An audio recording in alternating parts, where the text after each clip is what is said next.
jawab, teman-teman yang lain juga bisa ngasih komen, ngasih feedback. Oke, pertanyaan yang tadi itu dari Perdaman, ya akan direcord, ya ini kebetulan memang akan direcord dan sedang direcord ya. Ya. Silakan yang mau diskusi dengan Mas Andri, hal-hal yang sudah tadi memilih room 2, silakan tunjuk tangan atau langsung buka atau mikrofonnya. Mendekat ke mikrofon masing-masing. Saya boleh masuk? Ya, silakan Mas Maulana. Mas Maulana ya.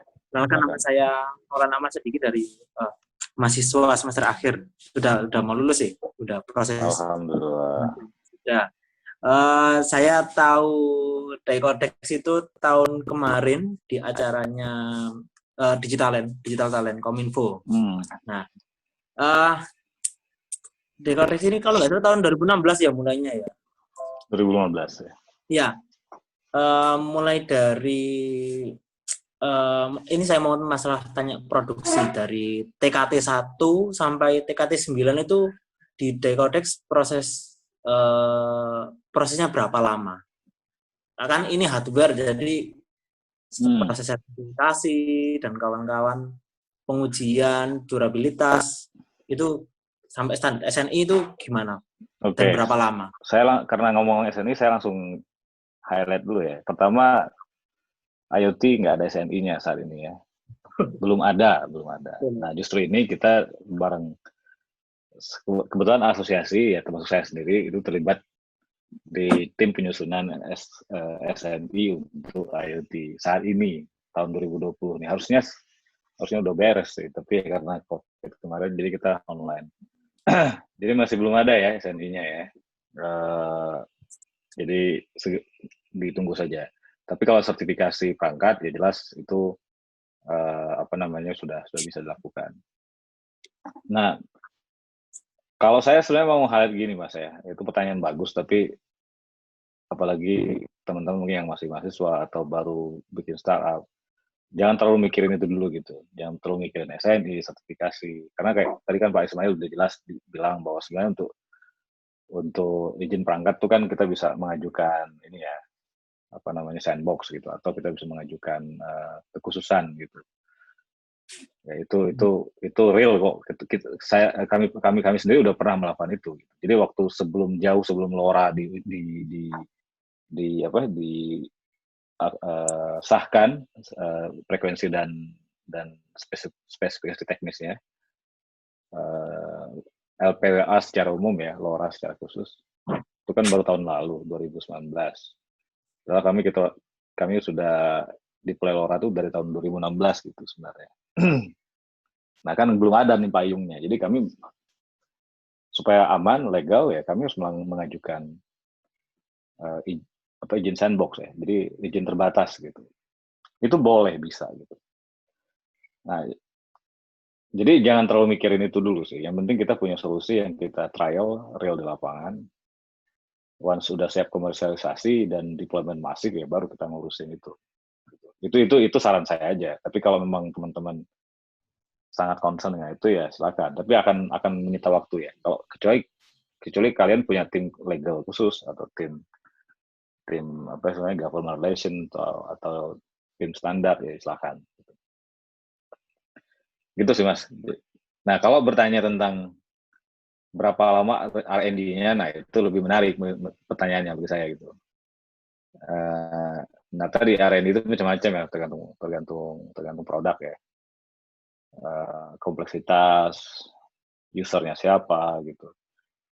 Kalau usernya adalah company kita sendiri, artinya produk kita sendiri, kita bisa lebih mengatur iterasinya. Tapi kalau misalnya untuk klien juga tergantung requirement gitu. Jadi harus sangat jelas. Ya tadi saya cerita yang develop produk sebelumnya itu betul-betul 2 bulan gitu. Dari zero gitu, dari scratch sampai benar-benar ready to deploy. Tapi ada normalnya kita develop produk tuh 1 tahun biasanya, normalnya ya. Tapi karena kondisi ini nggak normal, ya harus cepat. Dan ya keywordnya adalah iterasi gitu. Iterasi adalah atau pengulangan. Nah, kalau pengalaman kami biasanya pengulangan atau iterasi ini biasanya bisa minimum 3 kali sih. Ya, dari mulai prototyping pertama, desain hardware gitu ya, desain PCB, desain enclosure, bahkan sampai di firmware gitu ya. Itu biasanya 3 kali iterasi. Jadi iterasi pertama kita fokus ke prototyping. Prototyping biasanya kita pakai modul sih, pakai development board. Jadi jangan dikira kita langsung buka KiCad atau buka Eagle langsung kita desain, enggak lah gitu. Buat apa? Kayak modul aja dulu gitu. Kayak modul, beli-beli yang udah ready kan. Banyak gitu. Ya, mau pakai Raspberry Pi, mau pakai Arduino gitu ya, mau pakai yang lain-lain bebas banyak gitu. ESP32 gitu, itu kan bejibun udah kayak kacang goreng kan. Ya, itu bisa dibeli. Nah, habis itu baru kita bisa mulai desain PCB. Nah, iterasi pertama pasti gagal, nggak usah dipikirin, pasti gagal. Gitu. Gagalnya ya ada yang salah desain lah, gitu, ada yang fungsinya memang nggak jalan gitu ya, karena salah atau karena salah pilih komponen dan lain-lain. Nah, itu yang penting kita bisa demo gitu. Nah, iterasi kedua itu biasanya udah fokus kepada masukan atau feedback dari user. Baik itu usernya kita sendiri ya, tapi bisa jadi klien gitu. Karena kita bikin custom design. Nah, kita biasanya udah nerima masukan dan udah mulai kita apply gitu, mulai kita terapkan pada desain. Itu iterasi kedua. Udah kita demokan lagi gitu. Biasanya udah sedikit errornya. Jadi kalau di versi software tuh biasanya itu udah versi beta gitu. Ya, jadi iterasi pertama itu masih alpha, pasti banyak bugs. Iterasi kedua itu versi beta. Nah itu dia biasanya ada iterasi di antaranya ya. Tapi yang major tuh biasanya gitu. Nah, iterasi ketiga nanti baru istilahnya RFM ya. Atau RTM ya, ready to manufacture gitu. RTM. Nah, itu desain yang siap di produksi massal atau siap dilakukan PCB assembly. Biasanya gitu. Nah, tapi tergantung kompleksitas produknya. Ya, kayak Sumatera kami develop sampai 10 kali iterasi misalnya. Karena susah gitu. Kelihatannya cuma buat ini ya misalnya. Cuma buat sensor buat ngukur temperatur tubuh sapi misalnya.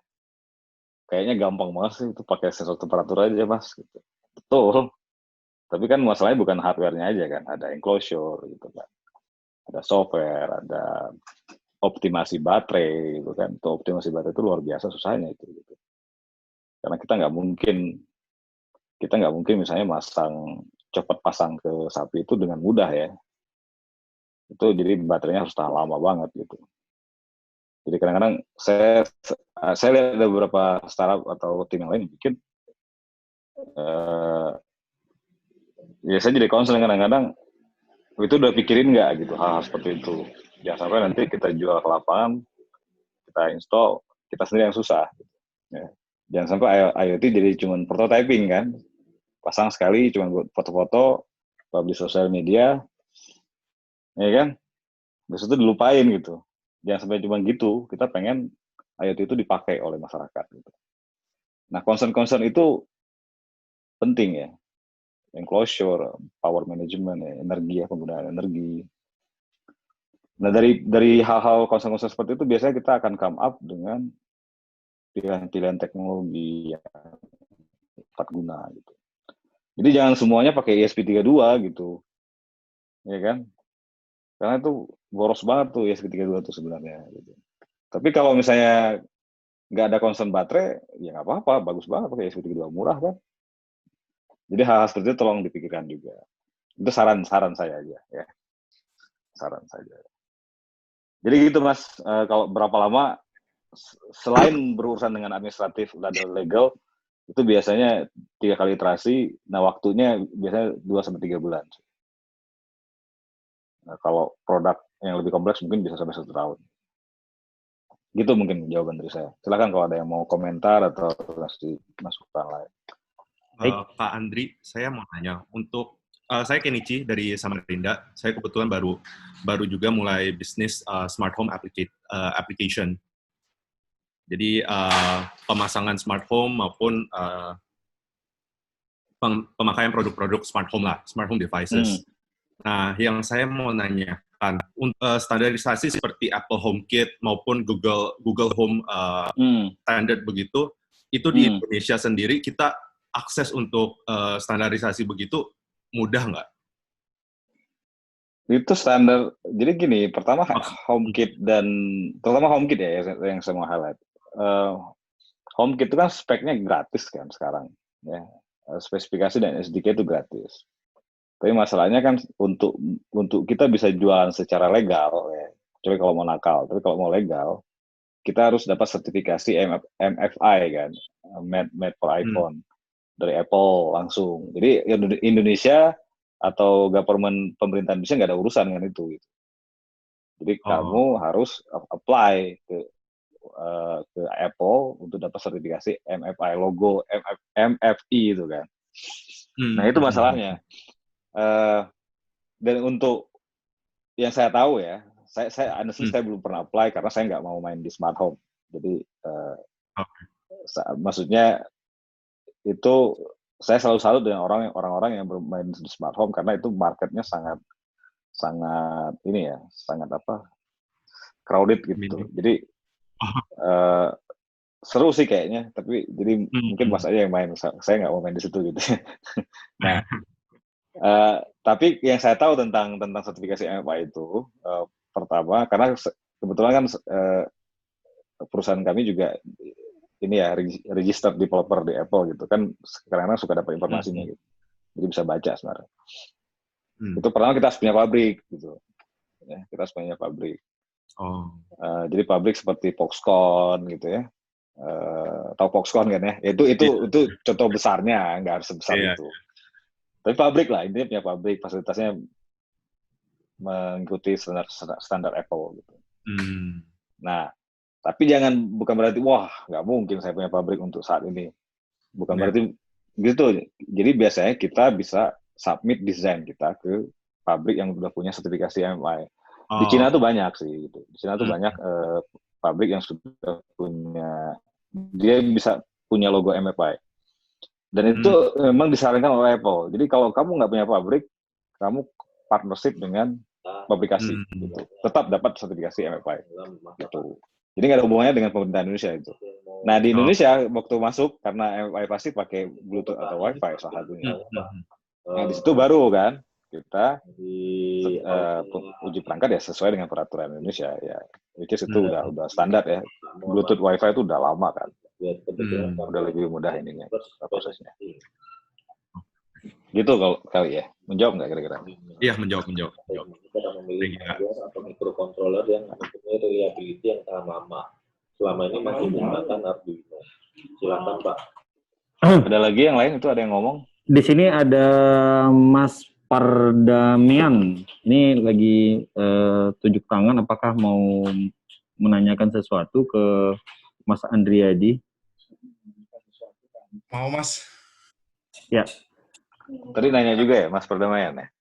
Halo Mas Andri, saya halo. pertama kita 1,5 tahun lalu nih di Medan, kalau masih ingat. Horas. Yang kemarin itu kan Mas Andre kan pernah kita cerita tuh di mobil tuh yang kalau di Diacodex itu kan udah pakai absensi yang dikalungkan itu ya. Oh, Pardamian ini. Ya, saya baru ingat, Mas. Kita pernah ngobrol ya. Yang dari Dell. Iya. Yes, ingat. Nah, kan di situ kan dulu Mas Andre cerita tuh kalau absensi itu kan udah yang dibentuk dikalungkan itu kan. Terus tadi presentasi Mas Andre kan juga udah face recognition itu udah bisa dijadikan absen gitu. Nah, orang Mas sendiri di Diacodex itu pakai dua-duanya atau ada peralihan Mas? Sekarang sih kita mulai, karena kita mau uji coba ini ya, uji coba thermal screening ini ya, kita pakai itu sih sekarang implementasi di perusahaan. Itu sih sekaligus jadi beta tester juga, karena ya tadi masalahnya dari produk ini karena iterasinya terlalu cepat. Kita harus lakukan testing di internal dengan berbagai skenario gitu ya. Kalau kan biasanya kalau produk-produk yang lain kita biasanya testing di lapangan tuh benar-benar menyentuh usernya ya, kayak Smart Ternak kan jelas kita datang ke, kita uji coba tuh sampai 5 peternakan misalnya gitu. Itu uji coba doang, gratis lagi kan. Tapi karena kondisi ini kita nggak bisa melakukan hal seperti itu di lapangan, jadi kita harus coba sendiri. Itu sih paling ini ceritanya. Dan ya karena concern tadi ya, mungkin temperatur juga kali, bukan. Jadi absensi itu justru bonus sih. Kita sebenarnya awalnya nggak mikirin ke sana awalnya gitu. Nah, honestly ya, jujur awal itu kita nggak berpikir bahwa ini buat absensi, cuman awalnya benar-benar hanya untuk temperature measurement aja. Tapi karena sudah ada functionality untuk ini, untuk face detection, ya udah kita kembangin jadi absensi gitu. Gitu sih kali. Kalau misalnya itu kan tadi kan Mas bilang itu untuk yang apa dikembangin baru aja jadi absensi. Nah kan saya nggak tahu sih di Daikodex itu ada yang WFH atau enggak. Kalau yang WFH absensinya sendiri jalan? Iya. Jadi kami sebenarnya jujur ya, ini jangan ditiru tapi ya, kami agak nakal sebenarnya. Jadi kami tidak melakukan WFH secara 100%. Jadi kemarin yang WFH itu hanya software developer aja. Software developer boleh WFH, tapi kalau hardware engineer nggak bisa sih gitu. Cuman kami atur sih ininya gitu ya, karena kebetulan kantornya lumayan gede gitu, jadi secara gedung ya, jadi kita bikin benar-benar orang-orang itu berjauhan gitu. Saya contoh kayak gitu. Jadi diatur hal-hal seperti itu, tapi kami nggak bisa WFH sih untuk teknisi hardware dan engineer ya. Nah, kalau yang software developer sebenarnya ada mekanisme lain untuk absensi ya, kita nggak benar-benar perlu. Jadi sebenarnya absensi itu jadi formalitas ya kalau di kami ya, terutama untuk software ya. Karena kami punya mekanisme lain kayak misalnya pakai apa namanya test management. Jadi ada beberapa software yang kita pakai kayak semacam project management, tapi kita lebih fokus ke task ya. Jadi kayak Scrum gitu modelnya. Tapi Scrum itu kan hanya ininya ya, terminologinya, tapi toolsnya yang kita pakai ada beberapa tools. Jadi kami lebih fokus ke hal-hal seperti itu ya, daripada ngelihat orang tuh masuk jam berapa, keluar jam berapa gitu. Nggak penting sebenarnya. Gitu. Yang penting task hari itu dikerjain, berapa jam dia ngerjainnya, gitu. Kalau ada masalah ya apa masalahnya. Nanti kita lihat commit di Git-nya, kita lihat juga commitnya berapa banyak gitu dalam sehari. Kualitas commitnya seperti apa. Commit itu ini ya, push code deh, nge-push kodenya gitu. Jadi kalau software lebih fokus ke sana. Nah, untuk orang hardware memang kita harus fisik ya, harus fisik datang gitu. Gitu sih Mas kali ya. Thank you Mas. Ya. Oke, berikutnya ada pertanyaan dari kayaknya Mas Putra Army. Itu tunjuk tangan untuk mau melakukan pertanyaan. Silakan Mas Putra. Ya, cek. Oke, masuk silakan. Oh ya. Terima kasih Kang Ade. Jadi gini Pak Andri, perkenalkan dulu nama saya Putra Army, salah satu mahasiswa yang ada di kampus Bandung. Nah, orang Bandung main dong di Bandung. Kita kantornya di Bandung. Oh iya Pak. Nah jadi saya tertarik nih Pak sama Smart Ternak dari Pak Andri nih. Kebetulan juga kan sama riset kami juga terjun di peternakan juga, tepatnya di peternakan ayam gitu. Nah, jadi ada beberapa pertanyaan mungkin yang bakal saya tanyain ke Pak Andri. Pertama itu, untuk sistem pengembangannya sendiri Pak, kan kita ini kan bergerak di bidang hardware serta software nih. terutama di bidang hardware-nya tuh pastinya memakan banyak biaya, terutama dalam sisi pengembangan gitu kan. Nah, dari pembangunan sendiri kan udah makan banyak biaya, terus misalnya di pertengahan jalan, oh ternyata ada sistem yang kurang, oh ternyata ada sistem yang salah. Nah, cara untuk mengatasi hal-hal tersebut kayak meminimalisir itulah gitu. Jadi meminimalisir kesalahan yang bakal terjadi ke depan, selain dengan perancangan yang matang di awal, nah itu mungkin ada langkah-langkah yang harus dilakukan terlebih dahulu atau bagaimana tuh Pak Andri? Nah itu untuk yang pertama itu Pak. Terus yang kedua. Satu-satu aja dulu, nanti saya langsung jawab aja. Nanti apa yang lagi tren, apa yang baru-baru, sehingga kita bisa menggunakan tools yang tepat gitu. Ya, misalnya kalau mau general purpose, ya berarti kan mungkin pakai SBC ya, single board computer ya, kayak Raspberry Pi, NanoPi dan lain-lain itu kan. Tapi kan itu udah basi lah itu ya, maksudnya banyak alternatif lain gitu. Nah sekarang kan ide mulai ke artificial intelligence at the edge gitu kan, misalnya, atau edge AI gitu. Nah sekarang banyak board atau development board atau kit yang siap pakai juga. Jadi selalu gunakan itu dulu sebelum melakukan custom design gitu. Dan sama dengan sensor juga gitu. Sebisa mungkin gunakan modul yang udah tinggal beli dan pakai gitu ya. Nah memang jadinya nggak murah juga ya. Tapi kalau kita hitung-hitung, kalau kita bikin sendiri, itu sebenarnya lebih murah. Ya, development board ataupun mungkin kayak kita beli apa ya, mungkin SBC yang agak selain Raspberry Pi apa misalnya, U-Square gitu, atau yang latte panda atau apa gitu ya. Itu kan kalau kita pikir-pikir mahal banget tuh, bisa sampai $79 gitu. Bisa sampai sejutaan. Ya, coba kalian bikin deh, nggak mungkin dapat sejuta itu, bisa 100 juta malah gitu, ya, modalnya gitu. Jadi kita gunakan dulu itu. Saya nggak ada hubungan dengan mereka ya, saya bukan jualan produk itu. Cuman maksudnya ini yang kita lakukan juga. Nah dari situ baru kita mulai mendesain custom board gitu. Nah yang kedua tadi adalah iterasi. Nah tadi saya udah ceritakan sebelumnya, iterasinya bisa 3 kali.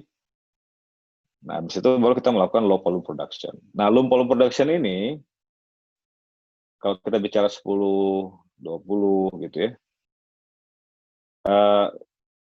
kita harus punya toolingnya gitu. Ya ini sih terpaksa harus punya toolingnya, dari mulai solder biasa sampai solder uap, itu yang paling basic gitu ya, which is nggak terlalu mahal sebenarnya. Atau kita punya open sendiri, misalnya open soldering open gitu ya. Itu bisa juga gitu. Ya itu harganya agak sedikit lumayan lah, tapi nggak mahal banget, 5 jutaan paling gitu misalnya. Ya skill nyolder macam itu kan kalau itu. Nah karena sekarang walaupun di sini saya bilang find local makerspace, di Indonesia nggak ada sekarang local makerspace yang mensupport ini low volume production, tidak satupun gitu. Wacananya banyak gitu, tapi nggak tahu udah kemana sekarang. Nah, tapi ada beberapa perusahaan yang menyediakan layanan yang masih apa namanya friendly gitu ya, masih bersahabat dengan produksi yang skala kecil. Ya kalau mau bikin 50 gitu ya, itu kan kecil banget sebenarnya dalam perspektif ini hardware.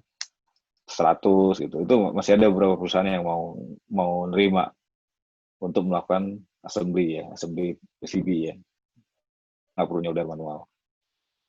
Tapi kalau mau bikin 1-2 ya tetap kita harus nyolder manual gitu, nyolder sendiri ya, pakai solder uap gitu ya, atau pakai open gitu, reflow open namanya itu ya istilahnya, atau bikin open sendiri. Itu ada beberapa tutorial tuh di Hackster, di Hackaday, di beberapa website tuh mereka bikin open, pakai open buat manggang roti. Ya. Jadi bentuknya kayak open, kayak microwave oven. Itu di customize gitu. Intinya sama sebenarnya, prinsip kerjanya open aja, cuman Kalau reflow oven itu biasanya kita bisa ngatur kapan dia naik, kapan dia turun secara temperaturnya ya. Itu harus agak precise sih, harus agak tepat gitu timingnya. Karena kalau kelamaan ya gosong, kalau terlalu sebentar nanti soldernya nggak cair gitu kan misalnya.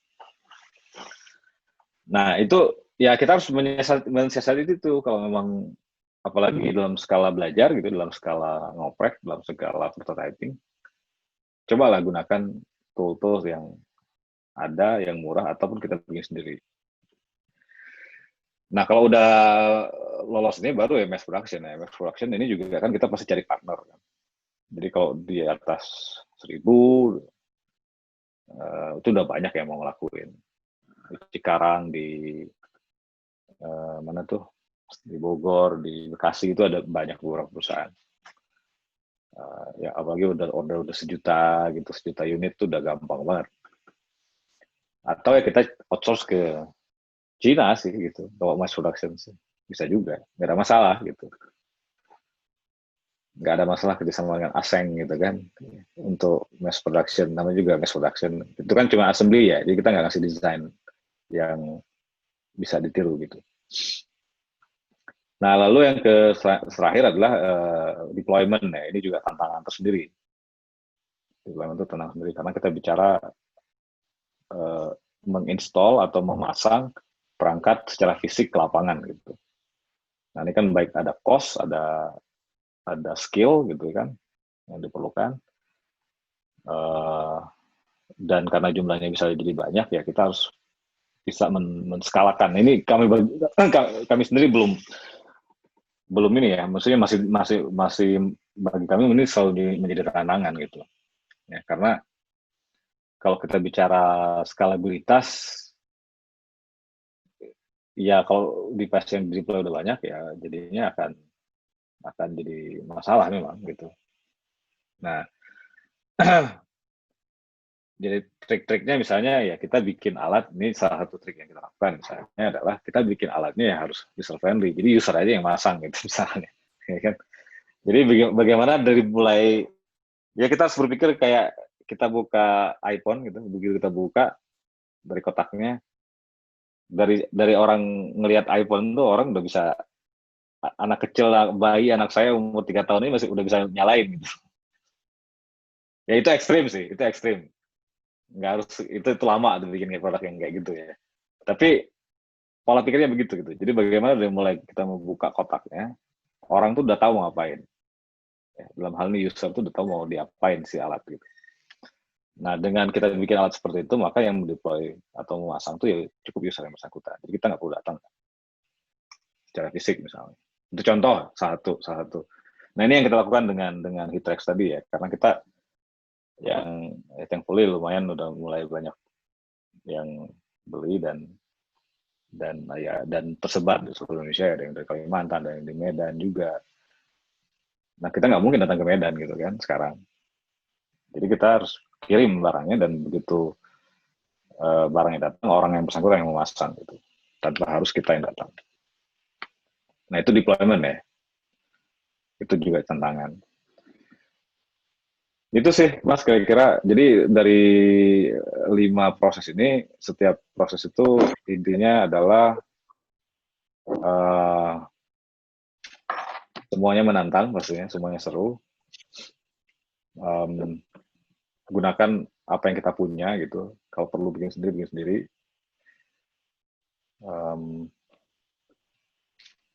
Jadi jangan berpikir saya nggak punya modalnya gitu misalnya, atau saya nggak punya timnya. Itu juga ya kalau nggak punya tim ya carilah gitu kan. Kan nyari orang lebih gampang daripada nyari duit kan.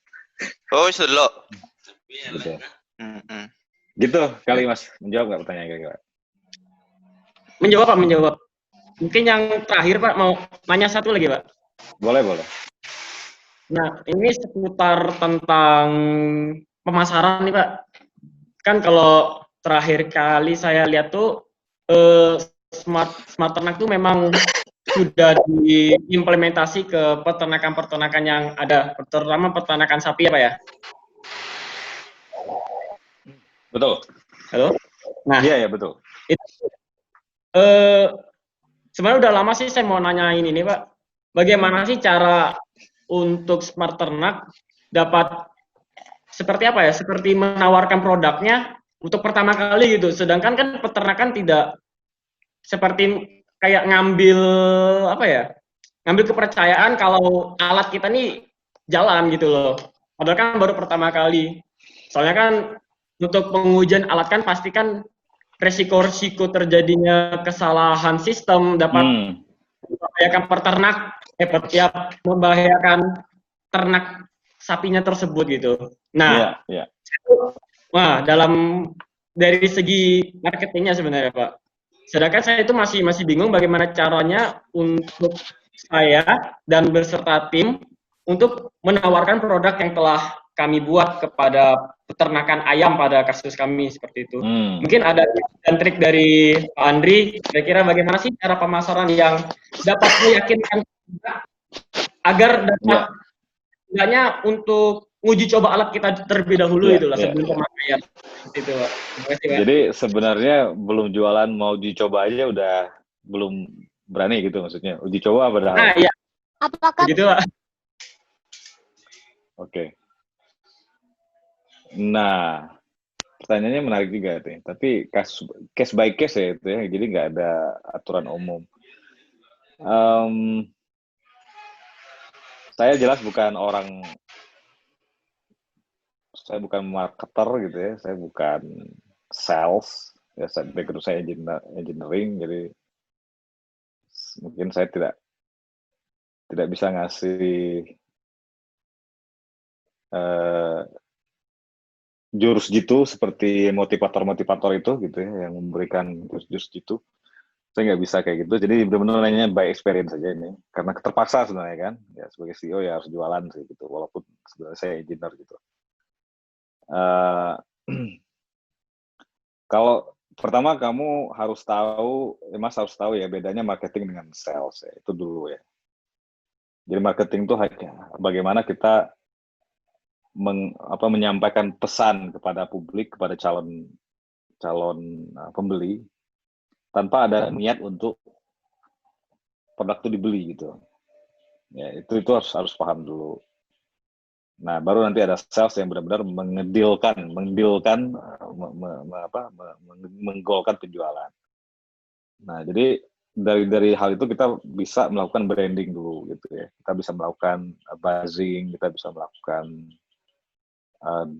sekarang itu banyak media gratis kan, kita udah anak-anak milenial kan pasti udah tahu lah media-medianya gitu. Ya sosial media, ya YouTube, TikTok sekarang kan misalnya. Itu kita pakai media itu untuk melakukan marketing. Marketing itu artinya tadi gitu ya. Marketing itu hanya menyampaikan message itu ke publik. Pesan. Kita harus memperlihatkan bahwa produk kita ada, berfungsi, apa gunanya. Nah, pesan itu harus sampai dulu gitu. Dan karena media ini gratis, semua orang bisa lihat. Kita nggak usah punya pikiran, oh ini harus langsung ada pembelian misalnya, jangan langsung ke sana mikirnya gitu. Tapi setidaknya orang yang melihat materi marketing ini, istilahnya marketing culturalnya gitu, itu bisa menangkap message-nya gitu, bisa menangkap pesannya. Oh ternyata produk Mas tadi siapa namanya Putra ini, oh untuk peternakan ayam itu dulu kan message-nya kan, pesannya itu dulu. Ada produk untuk memonitor peternakan ayam misalnya, satu. Dan kita nggak usah ngomongin IoT gitu. IoT itu kan teknologi kan. Yang penting itu produknya apa gitu. Ya kalau nanti ada yang nanya baru ngomong IoT, keren kan. Tapi kalau nggak ada yang nanya, ini adalah smart poultry tadi kan, XL kan misalnya bilangnya. Apa itu smart poultry? Itu juga smart poultry juga terlalu keren bahasanya. Ya ini untuk meningkatkan, jadi sistem untuk meningkatkan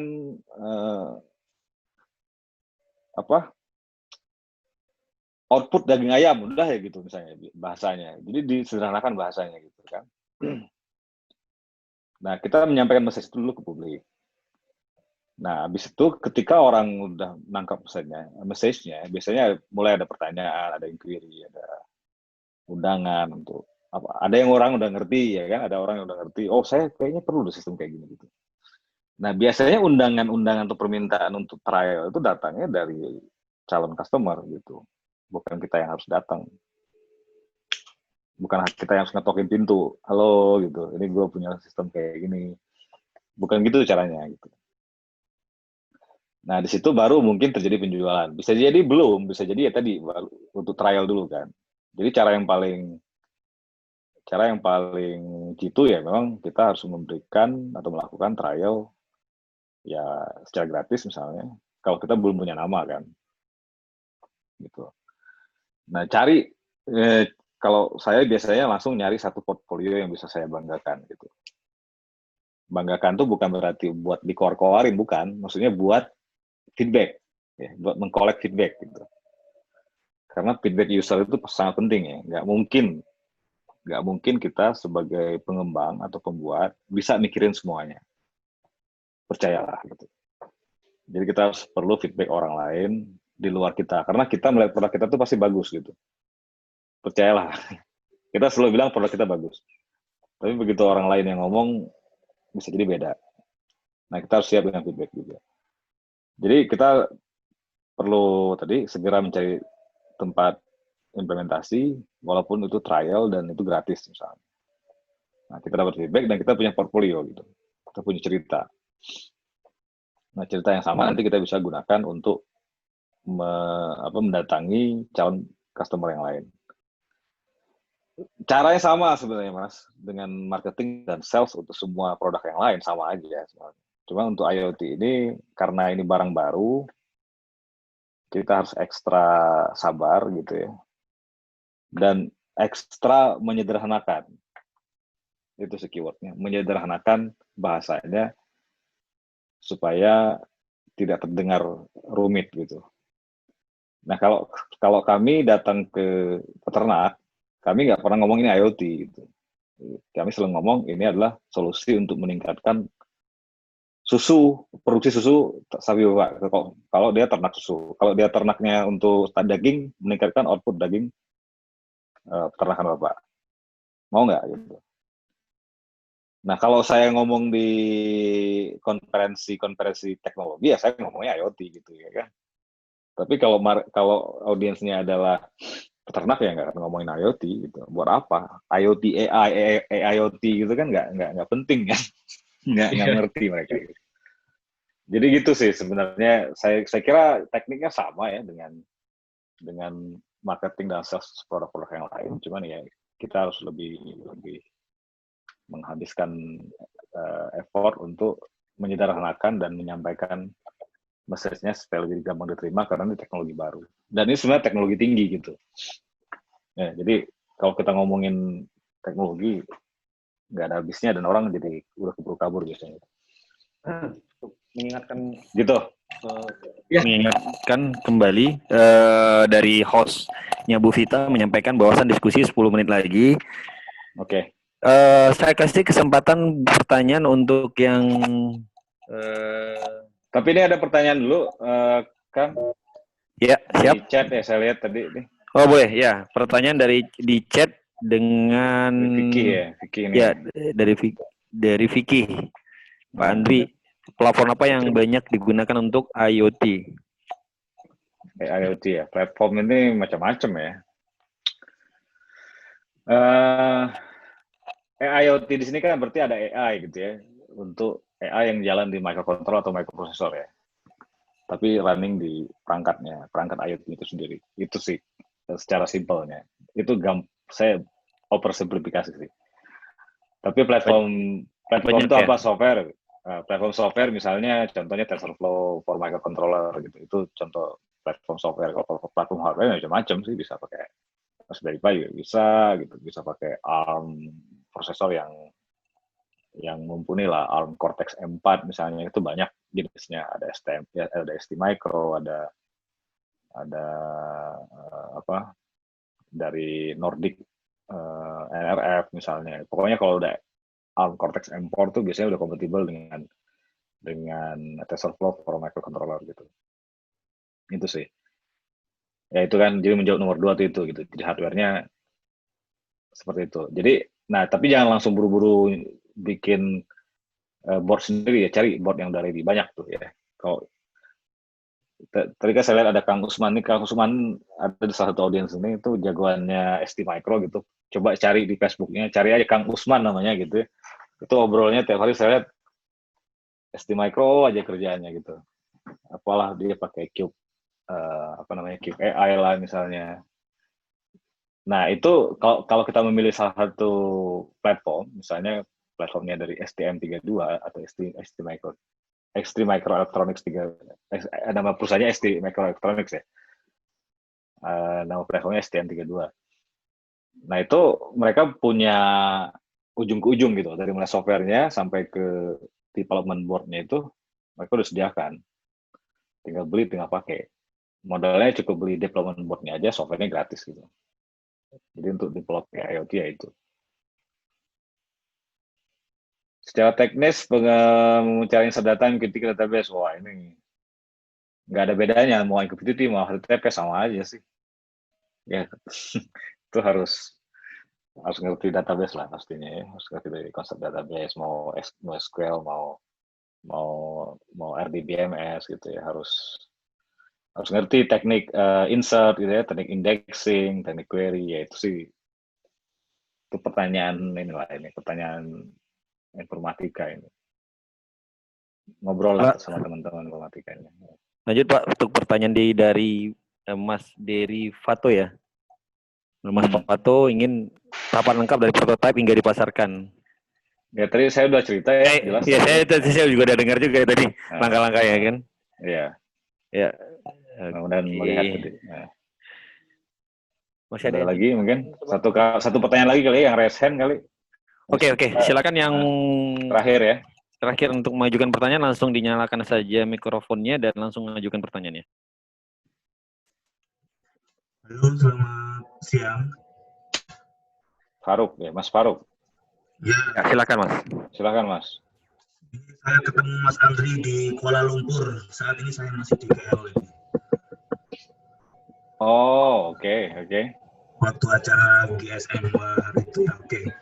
Mas Andri tentang ini power max ya, atau power matrix atau apa tadi saya lupa nama produknya. Power apa tadi, sorry? Bentar saya pakai ini. Suaranya mantul soalnya. Audionya kurang bersih Mas Faruk, mungkin bisa ini kan? Deketin. Halo Mas. Iya, halo. Iya. Oke. Powtrax ya, produknya ini ya, Dicode X. Nah, itu yang diukur apa aja ya yang Powtrax ini? Itu yang pertama. Kemudian yang kedua, kalau misalkan beli dari Dicode X, ini harganya berapa? Kemudian bisa customize atau enggak gitu. Ini langsung aja. Gitu. Yeah. Kemudian kalau misalkan mau customize sendiri, itu kayak apa tadi, bot-botnya itu ada tersedia nggak di pasar Indonesia ini? Atau harus beli di luar negeri itu? Dan kalau misalkan beli di luar negeri itu bisa nggak masuk sampai ke pintu rumah itu? Aman nggak itu ya? Iya. Terima kasih Mas. Oke. Saya cepat jawabnya ya. Itu nanti kalau pertanyaan lebih detail, saya barusan chat itu email saya, daicodex.com, nanti kita bisa ngobrol lebih detail di situ. Oke, terima kasih. Cuman prinsipnya gini, kalau Powtrax itu kan power management tracking sebenarnya gitu ya. Jadi untuk monitor penggunaan power dari sebuah industrial appliances gitu ya, misalnya mesin industri. Tapi nggak harus mesin industri, bisa buat perumahan juga sebenarnya gitu. Cuman mungkin secara targetingnya kita lebih melihat ke industrial IoT gitu ya. Tapi intinya penggunaan daya, penggunaan current ya, penggunaan arus listrik, naik turun tegangan gitu ya dari sumber listrik, karena itu kan sensitif bagi beberapa mesin misalnya. Eventually ya pada akhirnya kita bisa melihat performance dari kinerja atau penghematan atau optimalisasi dari penggunaan energi gitu ya di sebuah baik itu mesin atau di sebuah gedung misalnya. Jadi lebih ke sana arahnya. wujudnya macam-macam ya tadi ya, bisa bentuknya untuk mesin, bisa untuk kami pernah ngembangin buat semacam pom bensin, tapi pom bensin untuk listrik misalnya, untuk ngisi energi listrik. Ya kayak persiapan mobil-mobil listrik misalnya. Nah itu bisa di-customize ke sana. Jadi customisasinya macam-macam. Terus kami pernah implement juga buat monitoring penggunaan mesin kulkas gitu ya. Kulkas. Bukan kulkas di rumah ya, tapi kulkas yang untuk keperluan industri ya. Tentu kan pendinginnya sangat sensitif dengan perubahan energi, perubahan kualitas listrik ya, baik tegangan, terutama tegangan sih, dan grounding misalnya, sistem grounding. Jadi kalau ada tempering misalnya orang netral dihubungin dengan ground, itu ketahuan misalnya. Seperti itu. Nah, tentunya pastinya bisa dikustomisasi ya, karena kami yang develop sendiri gitu. Dan memang sudah dilakukan kustomisasi karena contoh-contoh use case-nya berbeda-beda gitu. Nah, harga segala macam nanti kita ngobrol di email aja Mas ya, kali biar lebih seru. Tapi ya karena prinsipnya kita pengen harga itu ya menyesuaikan dengan kebutuhan customer sih gitu. Jadi kami beberapa kali bikin solusi yang kalau solusi industrial dari luar mungkin harganya let's say di atas 50 juta gitu kan, tapi kalau kami bikin bisa 1/10-nya, bisa 1/5-nya, tergantung jenis kompleksitasnya. Jadi prinsipnya adalah prinsipnya adalah customisasi gitu. Ya karena itulah market Indonesia, lagi-lagi tadi sesuai dengan materi awal saya adalah market Indonesia cukup unik gitu. Price sensitive tapi pengennya aneh-aneh gitu kan. Ya, kita sebagai orang Indonesia harus bisa melayani lah. Begitu kali ya. Itu sebagai closing statement saya juga sekaligus gitu, bahwa karena judulnya adalah IT for Indonesia Market, so teman-teman harus lebih rajin daripada gini loh, kita menjual solusi IoT di luar negeri itu gampang gitu ya, gampang. Jadi tolong juga dipikirkan kalau teman-teman mau ekspor, itu juga possibility yang sangat menarik, walaupun tantangannya banyak, dan tantangannya sebenarnya sangat culun gitu. Tantangannya adalah shipping gitu. Jadi dari Indonesia itu kalau mau shipping ke luar negeri itu sangat susah gitu dan mahal. Ya. Nah, itu bisa diakalin banyak caranya. Nanti kita ngobrol kalau misalnya ada yang mau bertanya. Banyak caranya untuk ngakalin itu. Bukan ngakalin jelek ya maksudnya, tapi mensiasati. Tapi kalau kita tetap mau jualan di Indonesia, nah itu berarti kita harus lebih sabar, lebih banyak mendengar. Karena orang Indonesia tuh pada saya sensitif, tapi mereka ketika udah match dengan kebutuhannya biasanya harga akan jadi nomor 2 gitu. Yang penting kita menyampaikan maksud dari use case atau produk yang kita bikin itu benar-benar tepat sasaran. Gitu. Ya. Dan yang ketiga adalah customisasi tadi, customizability dari produk itu sangat penting. Jadi kalau teman-teman impor produk jadi make sure memang bisa di-customize pada level yang sangat lumayan tinggi gitu ya, lumayan dalam, supaya ya tadi marketnya sesuai. Gitu sih. Terima kasih. Terima kasih Mas Andri. Ini kita dalam waktu kurang dari 1 menit akan kembali ke main session. Terima kasih banyak teman-teman yang sudah bertanya. Mungkin di sini emailnya Mas Andri sudah diterapkan aa@dekodek.com. Nah, ya. Kita close berhubung dengan Mas Andri. Oke, berarti kita langsung balik ke sana aja kali ya, main session aja. Return to main session, silakan. Iya, kalau yang manual langsung ke sana aja. Oke, thank you ya teman-teman ya. Semoga sukses dan tetap sehat selalu. Assalamualaikum warahmatullahi wabarakatuh. Waalaikumsalam.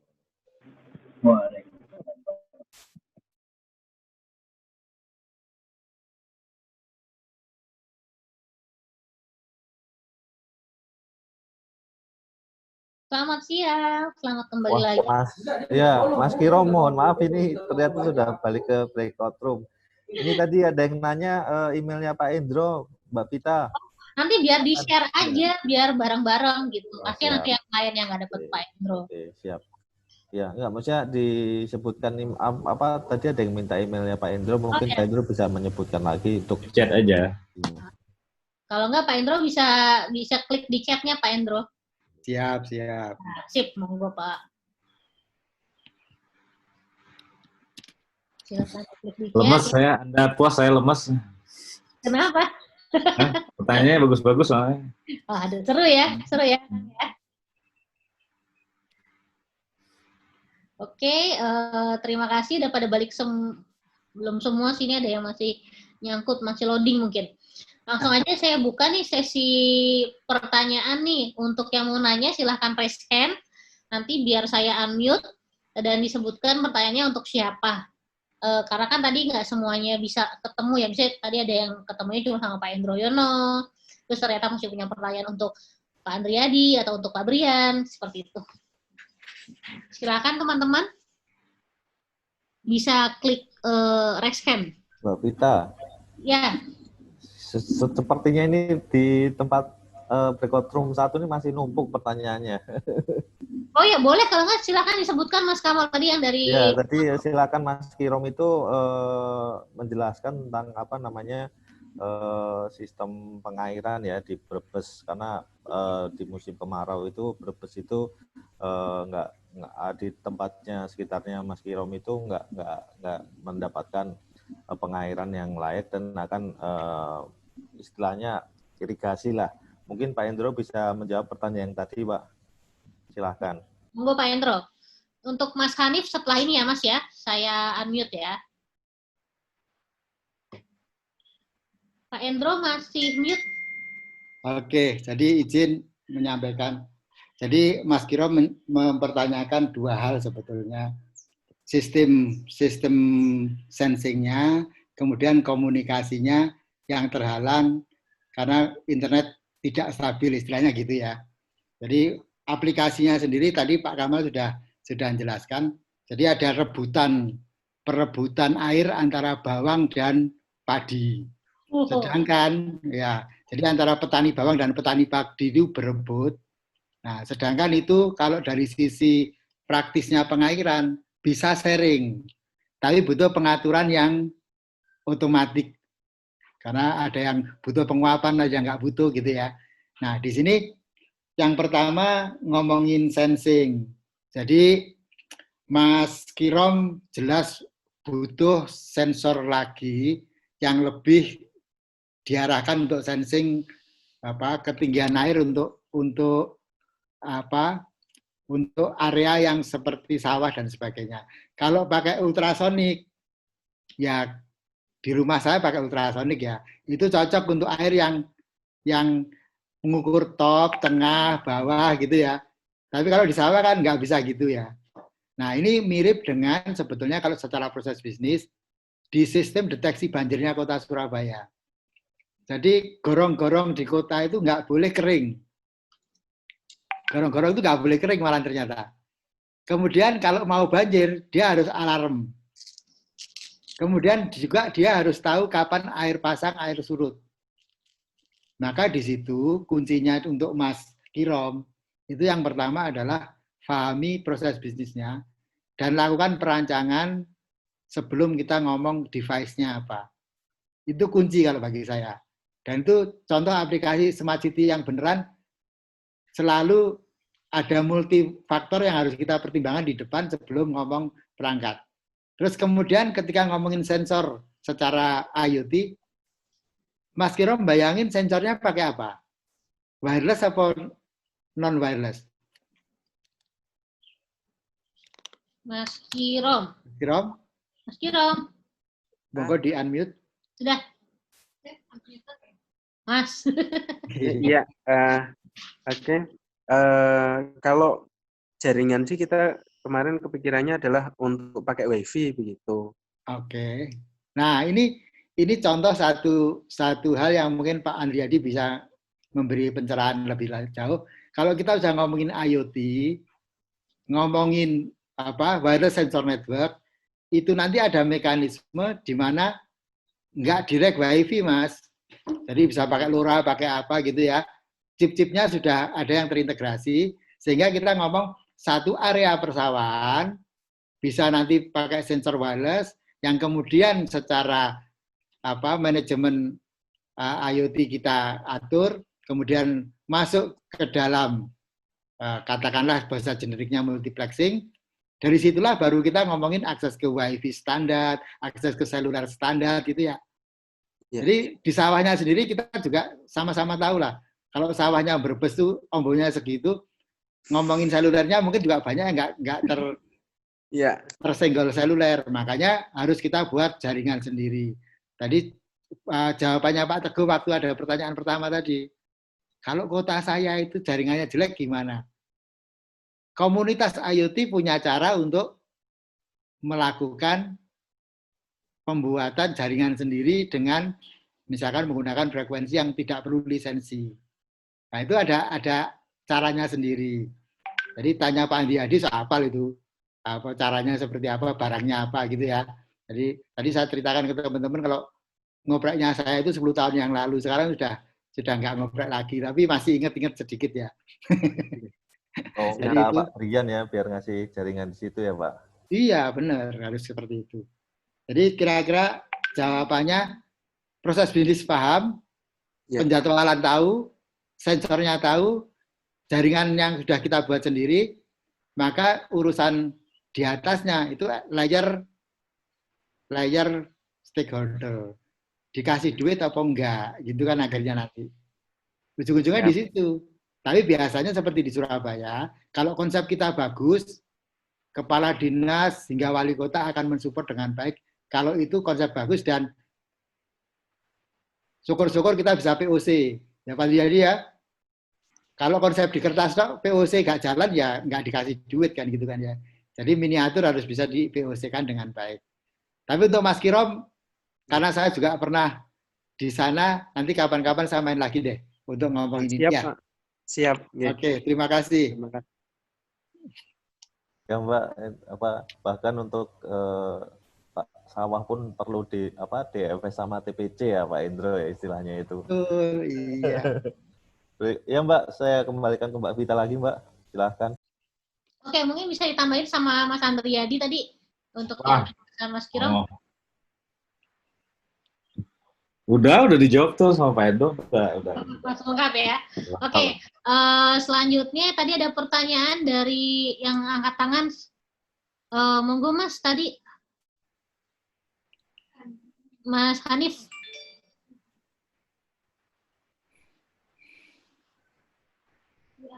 Udah, Mas Hanif. Mas, sudah saya unmute loh Mas. Oh, ini masih mute soalnya. Oke, monggo. Masih terpesona. Ini mungkin pertanyaannya ke Mas Andri dulu. Saya ingin bertanya ya, parameter penentuan untuk pemilihan kita milih edge computing atau di compute di server untuk machine learning dari CCTV.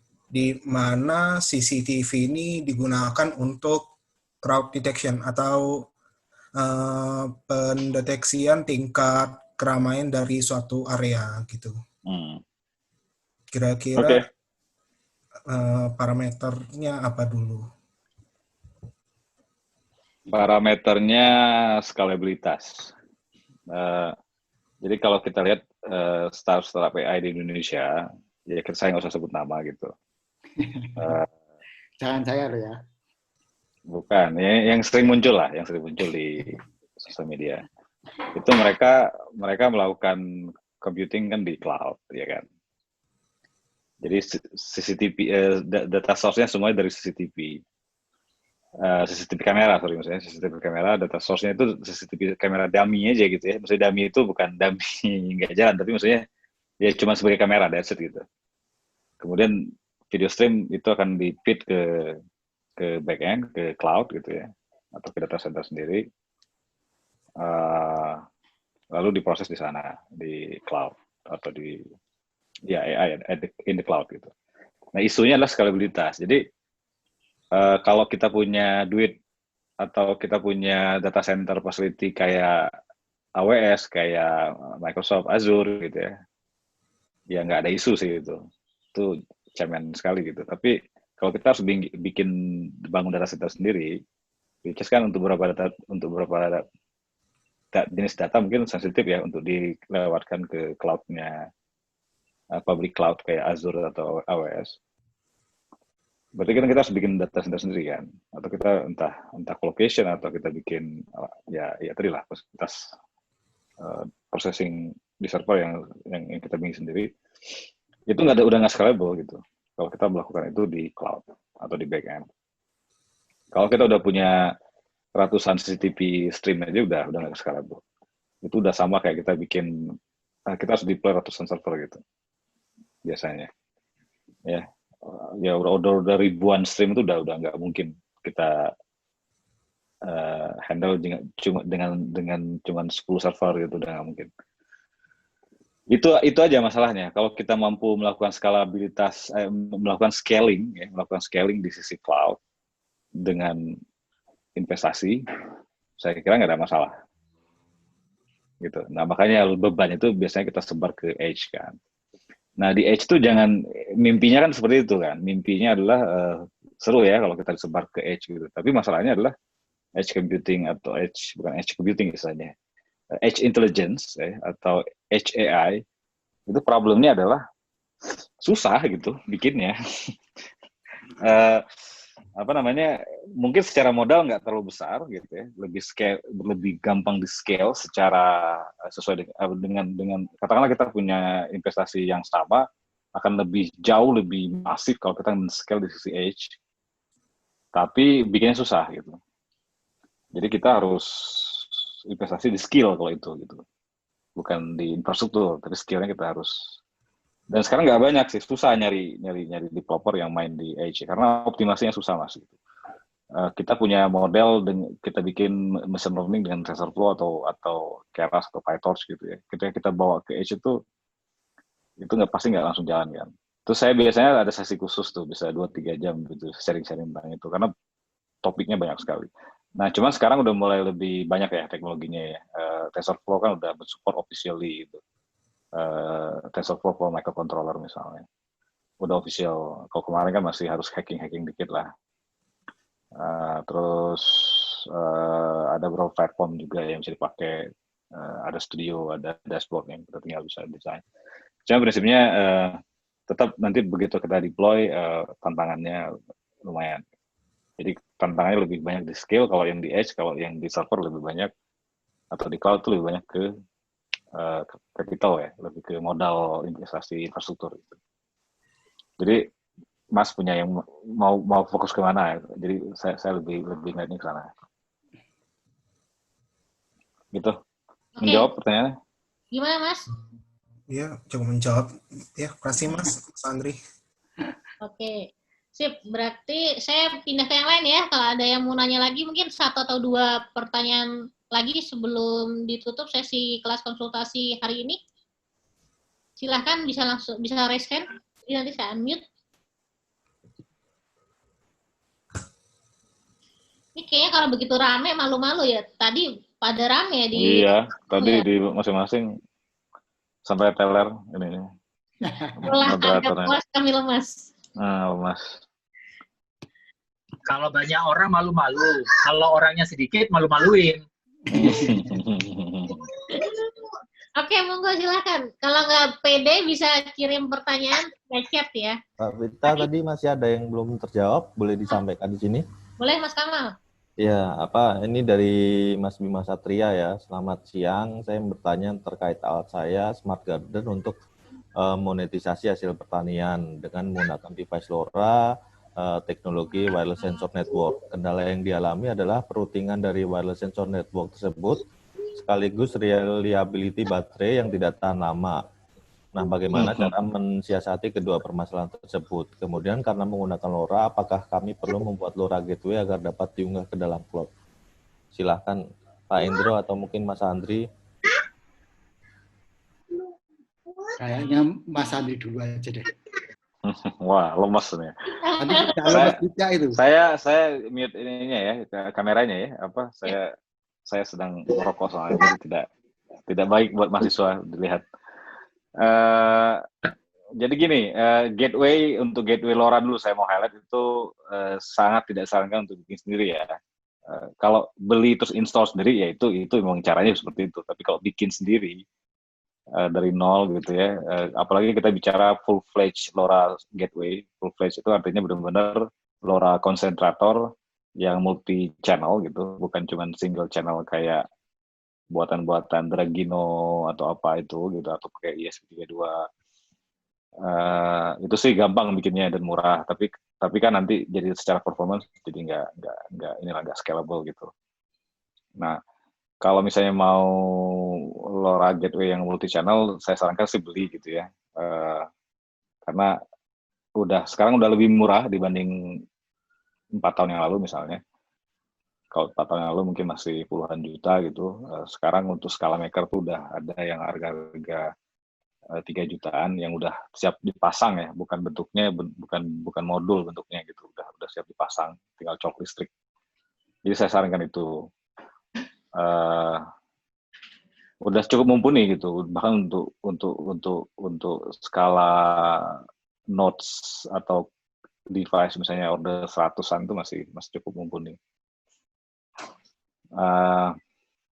Nah, masalah sertifikasinya ke Mas Kamal tanya itu gimana tuh kalau untuk skala untuk uji coba doang, untuk sandbox boleh nggak gitu, nggak usah certified misalnya. Kalau uji coba kayaknya masih belum perlu sertifikasi kan ya Mas Kamal ya? Mungkin buat nyoba-nyobain. Bunia atau Pak Indra bisa. Dia nggak jawab juga.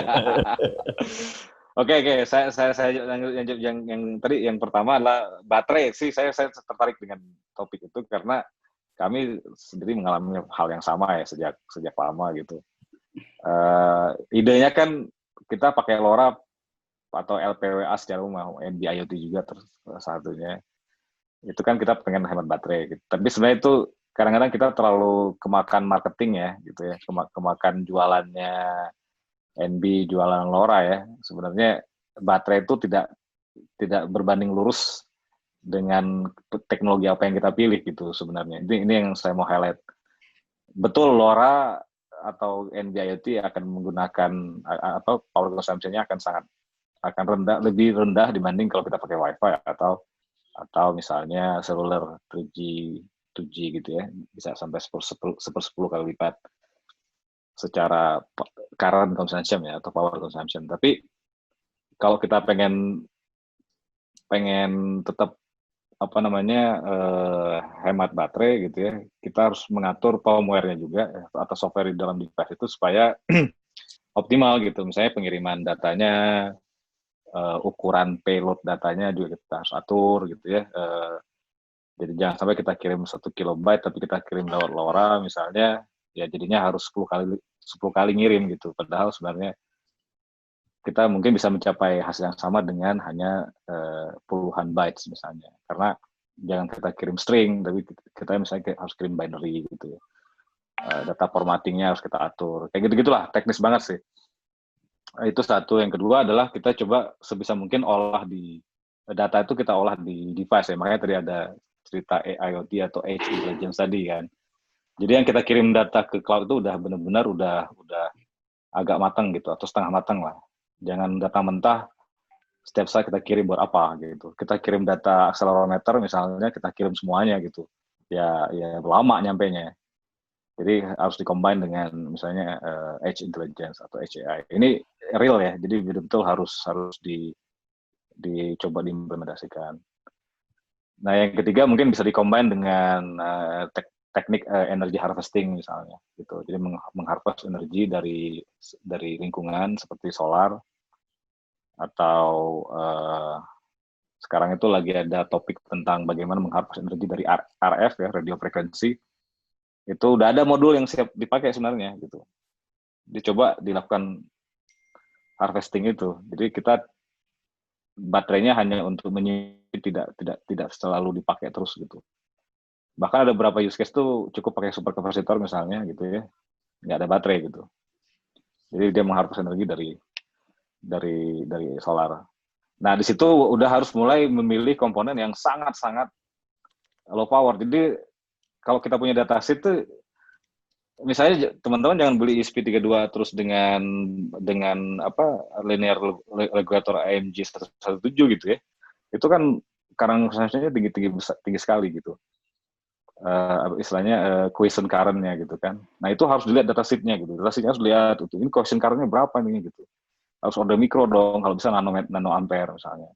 Nah hal-hal seperti itu harus dipikirin supaya in total ya. Jadi kalau kita bicara baterai life 10 tahun, penggunaan baterai 10 tahun yang dijual oleh LoRa dan NB-IoT itu karena memang device-nya juga sangat optimal gitu. Ya, current consumption itu kalau waktu dia sleep ya, device itu harusnya sleep terus ya, kalau nggak ngirim data itu harus di bawah 100 mAh gitu ya, bahkan harusnya 100 mAh gede banget, 100 microampere maksudnya, harus di bawah 100 microampere, bahkan kalau bisa nano ampere itu current consumption-nya. Kalau nggak di bawah itu jangan harap bisa 10 tahun gitu ya. Jadi itu sih kita harus ngitung ya, matematis aja sih itu sebenarnya. Jadi pemilihan komponen, pemilihan teknologi itu penting sekali. Itu kalau saya sih ngeliatnya. Thank you. Monggo Pak Endro, ada yang mau ditambahkan Pak? Rasanya udah semua deh tak balas. Jadi intinya sebetulnya memang secara teori sekarang lagi dikembangkan banyak hal. Di antaranya tadi cara routing yang baru sedang banyak. Mungkin sebentar lagi tahun depan udah muncul itu chip baru dengan kemampuan itu. Kemudian terkait dengan baterai, jelas hukum kekekalan energi itu berlaku. Sehingga kalau kita ngomong di IoT, di communication,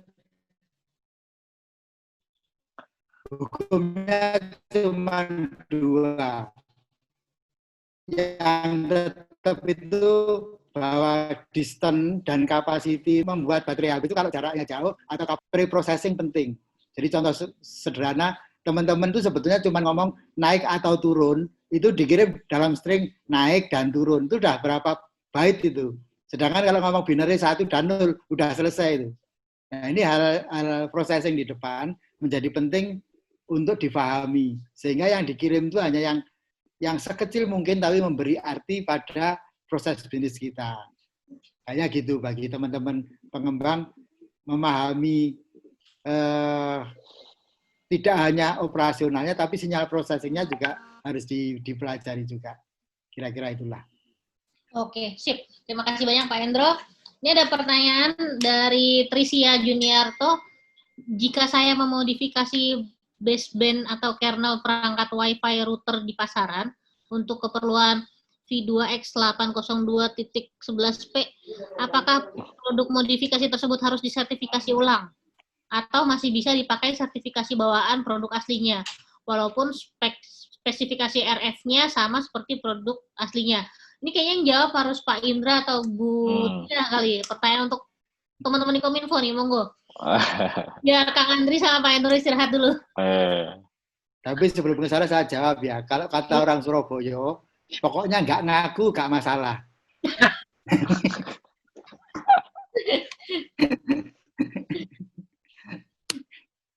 Jangan Pak, jangan diajarin begitu Pak.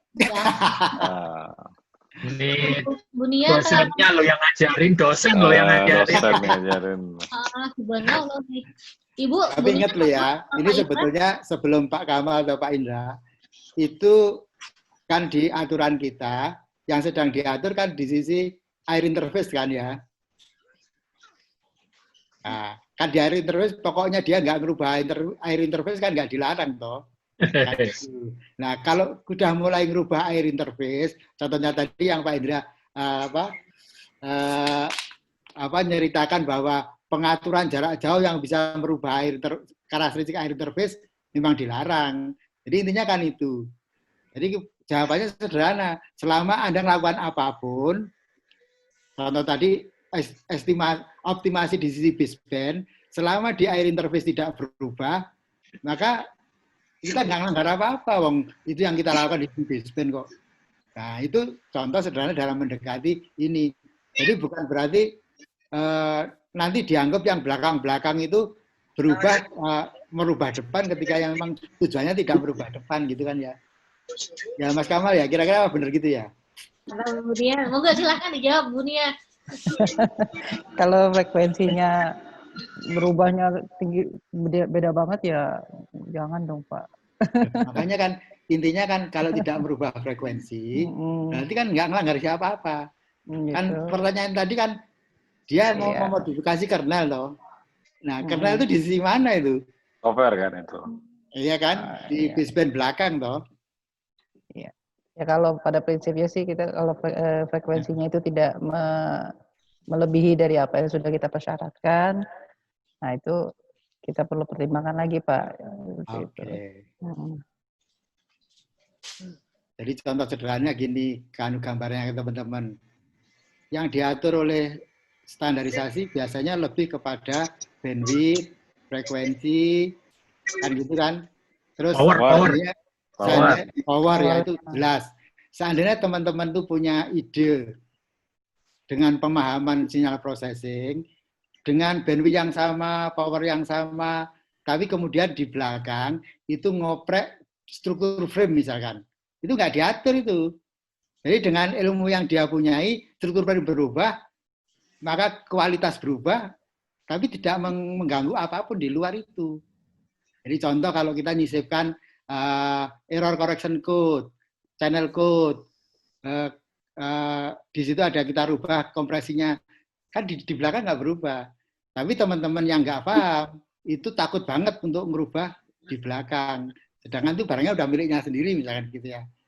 Nah, ini sekedar ilustrasi untuk teman-teman kadang-kadang ketika mereka tanya ke kita, jawaban kita kan pokoknya berubah nggak boleh.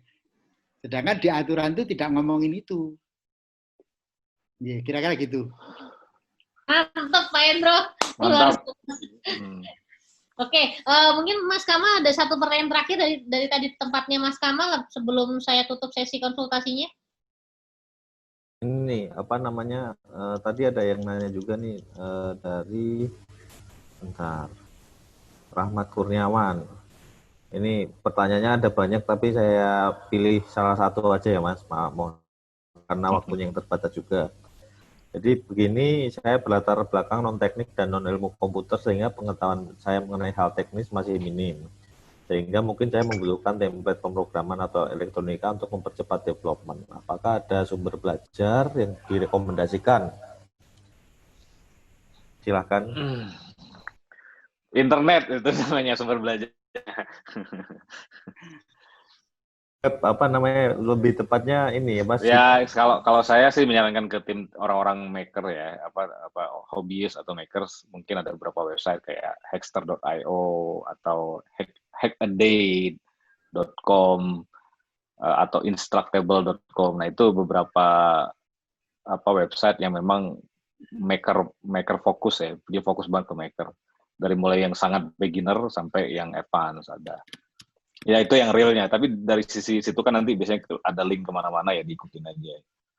Ya kalau mau belajar. Tapi gini ya, saya kira gini Mas, kalau misalnya punya background-nya bukan non teknis, saya kira dikuatkan juga lah dari sisi non teknisnya. Karena kayak tadi Pak Edu cerita kan, bahwa sebenarnya kan bukan hanya masalah teknis kan di solusi IoT ini kan, tapi masalah ya pemahaman user, ngobrol sama user gitu.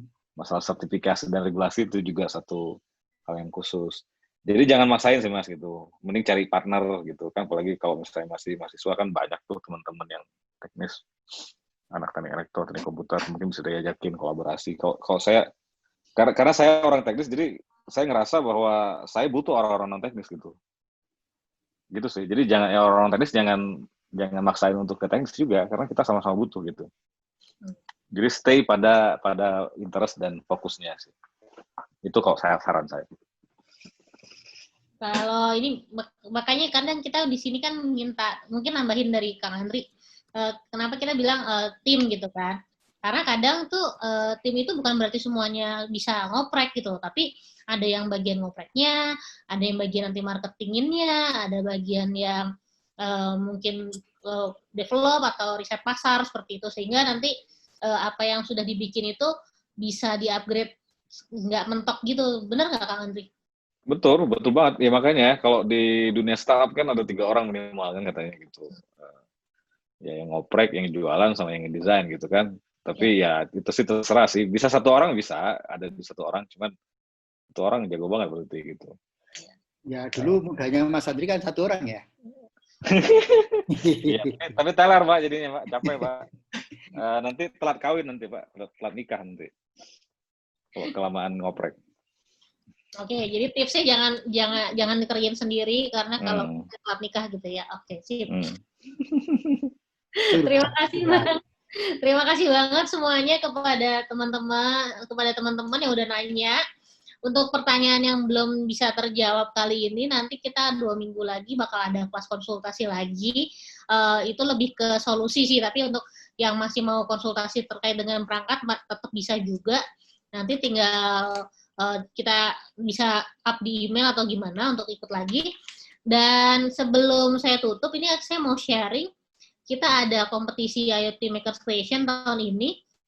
Diharapkan teman-teman bisa pada berpartisipasi untuk ikut. Jadi temanya adalah IoT for Resilience in the Face of Pandemics. Nah ini bukan berarti banyak yang masih salah paham mengira harus bikin solusi terkait dengan healthcare gitu. Padahal sebenarnya ini adalah solusi-solusi yang bisa kita manfaatkan untuk meningkatkan yang tadi dibilang termasuk oleh Pak Syarif adalah bagaimana kita bisa efisien, terus meningkatkan produktivitas di tengah era pandemi seperti ini gitu. Dan seperti tadi juga di-share oleh Pak Teguh, tidak hanya healthcare tapi ada agriculture juga, ada energi juga, ya itu akan membantu masyarakat untuk tetap produktif dan efisien di masa sekarang adaptasi kebiasaan baru. Nah seperti itu. Nah untuk karya yang dilombakan sendiri kita belum bisa menerima kalau bentuknya masih ide, jadi harus ada produknya atau paling nggak prototype atau ya paling nggak udah ada yang dioprek lah atau modulnya seperti itu. Nah dan salah satu pesertanya itu sudah pernah ikutan di seri IoT Makers Creation kita yang ada totalnya nanti akan ada 5 seri. Nah, untuk waktu penerimaan karya sendiri sekarang udah buka dari tanggal 1 Juli kemarin sampai nanti tanggal 13 September. Nah bisa klik di link ini untuk nanti upload, ada video dan ada paper. Untuk videonya durasinya maksimal 5 menit, video singkat aja. Karena untuk menunjukkan sejauh mana perkembangan dari sejauh mana karyanya itu atau solusinya itu berjalan. Nah, dan bisa juga nanti jangan lupa untuk papernya sendiri ini ada detailnya, bisa juga dilihat. Nanti akan kita posting detailnya di Instagramnya Sioti atau Instagramnya Kominfo juga. Jadi kalau paper itu lebih ngejelasin mengenai solusinya seperti apa, terus nggak lupa juga detail pesertanya, persorangan atau tim, serta nanti ada surat pernyataan keaslian karya. Dan ini sesinya nanti penjuriannya, pemilihan 10 besar akan kita laksanakan tanggal 16 September, pengumumannya tanggal 18, nanti ada presentasi untuk 10 besar di antara tanggal 21 hingga 25, dan pengumuman pemenangnya nanti di tanggal 28 September. Jadi nanti kita akan ada dewan juri dari Kominfo, Asioti, ada dari sponsor utama juga, dan ada juga dewan juri dari lembaga pemerintahan yang lain atau organisasi lain. Nah, hadiahnya sendiri ada uang tunai untuk juara 1, 2, dan 3. Terus nanti juga untuk setiap kita akan ada satu sesi webinar terakhir yang akan meng-highlight 3 pemenang 1, 2, 3 untuk mereka dapat mempresentasikan karya mereka di depan masyarakat umum dan komunitas IoT di Indonesia. Terus free juga keanggotaan IoT selama 1 tahun untuk keanggotaan perseorangan. Dan ini juga nanti akan ada hadiah spesial nih yang tadi terkait dengan sertifikasi. Nanti akan diinfokan lebih lanjut setelah ini. Nah, bisa juga untuk gampang tinggal scan di sini QR code-nya untuk pengumpulan karyanya. Oke, terima kasih. Mbak, mau nambahin sedikit, Mbak? Ya. Ya tadi setelah saya lihat-lihat yang di sesi yang Pak Endro ini, saya lihat-lihat kebanyakan ini udah masuk sebenarnya champion material ya, yang artinya sangat didorong untuk bisa ikut kompetisi ini dari yang tadi konsultasi ya. Jadi semoga solusi-solusi yang tadi ditanyakan itu udah ada di kompetisi nanti kita, jadi kita bisa melihat solusi-solusi yang benar-benar bisa menjadi supporting system dalam menghadapi masa pandemi. Mungkin seperti itu, Mbak. Sip, terima kasih banyak Mas Kamal. Jadi harusnya pada ikut semua ya. Ini saya di chat akan saya umumkan alamat emailnya Pak Endroyono. Untuk materinya sendiri, materi presentasi hari ini nanti akan kita kirimkan via email bersama dengan e-sertifikat. Dan untuk materi, untuk kegiatan hari ini juga akan kita upload juga nanti di YouTube, sehingga kalau ada yang lupa-lupa nanti bisa dilihat lagi. Cuma mungkin agak lebih lama waktu upload YouTube-nya karena ada beberapa bagian dari breakout room yang harus diedit dulu. Seperti itu. Terima kasih banyak kepada para pembicara, kepada Pak Endroyono, Pak Andriadi, Pak Brian. Terima kasih Pak Brian dari Axiata. Thank you support-nya. Terus juga kepada tadi ada Pak Syarif juga, terus Pak Ismail udah duluan. Terima kasih juga kepada PLT Direktur Standarisasi Perangkat Pos dan Informatika, kepada Pak Indra. Tadi sih masih ada ya, Pak Indra. Sip. Makasih Pak Indra. Terus terima kasih juga saya sampaikan kepada Bu Nia, kepada Pak Teguh Prasetya selaku Ketua Umum Masyoti. Pak Teguh, terima kasih sudah ikut acara ini sampai selesai. Di tengah kesibukan.